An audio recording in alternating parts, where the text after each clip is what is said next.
ஸ்ரீ குருவாயூரப்பன் திருவடிகளே சரணம். இன்னைக்கு இந்த தசகத்தோட 2வது ஸ்லோகத்தை பார்க்கலாம். முதல்ல வார்த்தைகளை பிரித்து சொல்லலாம், பிறகு ஒவ்வொரு வரியும் சேர்த்து சொல்லலாம். ஐசகே தவ பாலக ஜன்மமாம் ஐசகே தவ பாலக ஜன்மமாம் சுகயதேத்ய நிஜாத்மஜ ஜன்மவத் சுகயதேத்ய நிஜாத்மஜ ஜன்மவத் இதி பவத் பித்ருதாம் விரஜநாயகே இதி பவத் பித்ருதாம் விரஜநாயகே சமதிரோப்ய சசம்ச தமாதராத் சமதிரோப்ய சசம்சதமாதராத்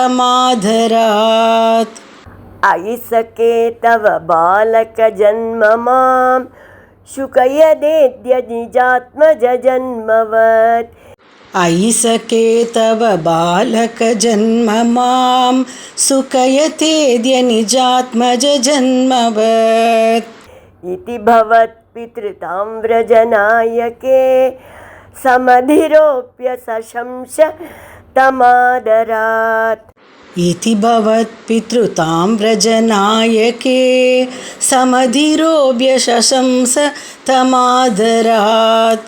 இப்போ நாம் இந்த ஸ்லோகத்தோட வார்த்தைகளை பிரித்து அர்த்தங்களை பார்க்கலாம்.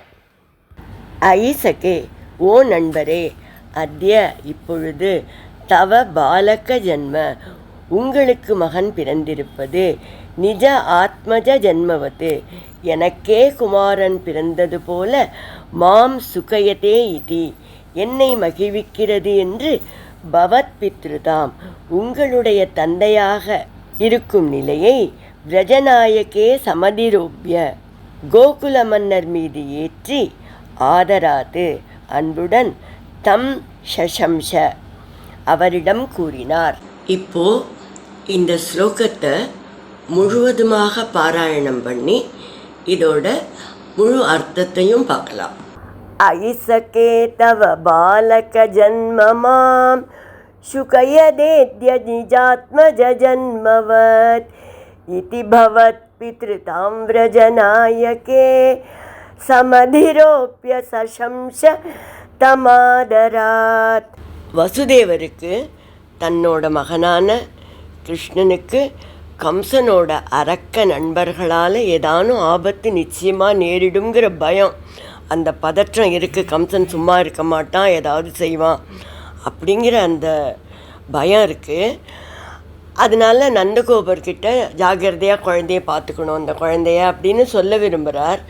அதே சமயத்தில் அந்த குழந்தை தான் தன்னோட குழந்தை அப்படின்னும் சொல்லிக்க முடியாத நிலைமை.